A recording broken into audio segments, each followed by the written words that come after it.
আমার স্ত্রী দেখতে একটু কালো বলে আমার মা অনেক আগে থেকে ওকে বলে রেখেছে ও যেন ভুল করে সকালবেলা আমার ছোট বোনের রুমে না যায়। আমার ছোট বোন 7 মাসের প্রেগনেন্ট, ওর যেন কোনো যত্নার্থীর অভাব না হয়, কোনো সমস্যা না হয়, তাই মা অনেক আগে থেকে নিজের মেয়েকে নিজের কাছে রেখে দিয়েছে। সেদিন হঠাৎ সকালবেলা আমার ছোট বোনের রুমে চিৎকার চেঁচামেচি শুনলাম। আমি দৌড়ে সেই রুমের দিকে যেতে লাগলাম। আমার মনে মনে ভাবলাম ওর কোনো সমস্যা হলো না তো। তবে গিয়ে দেখি আমার ছোট বোন আমার স্ত্রীকে বলতেছে, আমি বলছি না কখনোই তুমি আমার রুমে আসবে না, তোমার মুখটা দেখলে আমার মেজাজটাই গরম হয়ে যায়। তখন আমি আমার বোনকে বললাম ওর মুখে কি এমন আছে যে দেখলে তো মেজাজটা গরম হয়ে যায়, আর ও তোর রুমে আসলে কি এমন হয়েছে? আমার ছোট বোন কিছুই বলতেছিল না। ওপাশ থেকে আমার মা এসে বলতেছে ঠিকই তো বলেছে, ওইরকম একটা কালো মেয়েকে সকাল সকাল দেখলে কান্না মেজাজ গরম হয়। আমি অনেক আগেই বলেছি ওর রুমে ওকে না আসতে। মেয়েদের বাচ্চা হওয়ার আগে যাকে বেশি বেশি দেখবে বাচ্চা তার মতোই হবে। আমি কখনোই চাই না আমার মেয়ের বাচ্চা তোর স্ত্রীর মতো হোক। সবাই তো আর তোর মতো বোকা না যে কালো মেয়েকে বিয়ে করে আনবে। আমি মাকে কিছুই বলতে পারলাম না। ছোট বোনের মুখের দিকে তাকিয়ে বললাম, দেখ মা না হয় আগের মানুষ, লেখাপড়া জানে না, তাই কুসংস্কার বিশ্বাস করে, কিন্তু তুই তো এই যুগের মানুষ,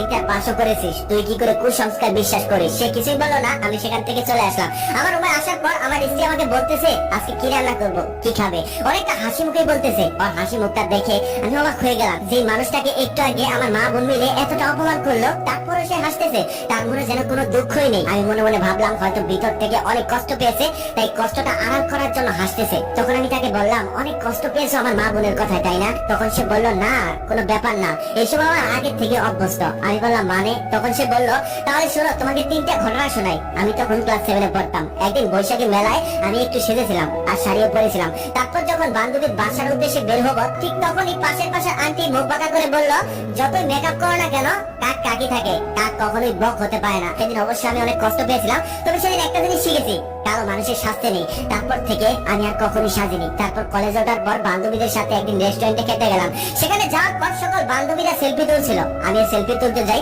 তখন একটা বান্ধবী আমাকে বলে তুই সেলফি তুললে তো সেলফিটাই নষ্ট হয়ে যাবে। তারপর আর সেলফি তুলিনি। তবে সেদিন আমি আর একটা জিনিস শিখলাম, কালো মানুষের সেলফি তুলতে নেই। তারপর একের পর এক পাত্র যখন আমাকে দেখতে আসতো আর আমি কালো বলে আমাকে রিজেক্ট করে চলে যেত, একদিন মা আমাকে বললো তোর মতো কালো মেয়ের জন্ম দিয়ে আমি জীবনের সব থেকে ভুল করেছি। কত মানুষ মারা যায়, তুই কেন মারা যাস না? তুই মরে গেলেও তো আমরা বেঁচে যেতাম। আর বাবা বলেছিল ওই অলক্ষী মেয়ে যেন কখনোই আমার সামনে না আসে। বলে দাও, যেখানে নিজের মা আমাকে কালো বলে আমাকে এত অবহেলা করেছে, সেখানে আপনার মা আমাকে অবহেলা করলে আমি কেন কষ্ট পাবো? যেখানে নিজের বাবা আমার মুখ দেখতে চানি, সেখানে তোমার বোন আমার মুখ না দেখতে পারলে আমি কেন কষ্ট পাবো? তার 1.5 মাস পর হঠাৎ করে আমার বোনের প্রবলেম দেখা দেয়। হসপিটালে নিয়ে যাওয়ার পর ডক্টর বলে আজকে সিজার করতে হবে, না হলে বাচ্চার প্রবলেম হতে পারে।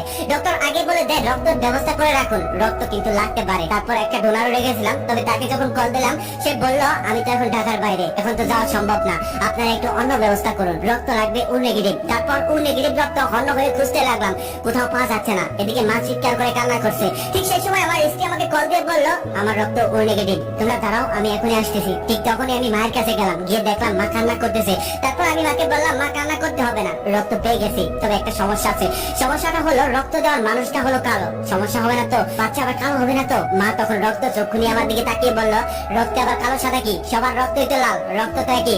এমন আজগুবি কথা তোকে কে বলেছে? কালো মানুষের রক্ত নিলে বাচ্চাও কালো হয়। তারপর আমি সেখান থেকে চলে গেলাম। আমার স্ত্রী আসলো, রক্ত দিল। আল্লাহর রহমতে আমার বোন এবং তার বাচ্চা সুস্থই হলো। পরের দিন আমি আর আমার স্ত্রী হসপিটালে গেলাম। সেখানে যাওয়ার পর দেখলাম আমার মা আমার ভাগ্নিকে কোলে নিয়ে বসে আছে। তারপর আমার বোনের সামনে গিয়ে বললাম দেখ, যে মানুষটাকে তোরা সারা জীবন অবহেলা করলি, এত কষ্ট দিলি, মুখটাও দেখতে চাইলি না, সেই মানুষটাই বিপদের সময় তোর পাশে দাঁড়ালো। একটা কথা খুব ভালোভাবে মনে রাখবি, আজ থেকে তোর ভাবিকে সম্মান করিস আর না করিস, তবে আর কখনো অবহেলা করিস না। আমার স্ত্রী সেই দরজার সামনে দাঁড়িয়ে আছে, বলে ভিতরে আসতে পারে না। যদি আবার কিছু বলে, ঠিক তখনই আমার বোন বলে উঠলো ভাবি এদিকে আসো, বাচ্চাকে কোলে নাও, আর আমার বাচ্চার নাম কিন্তু তোমাকেই রাখতে হবে। তারপর আমার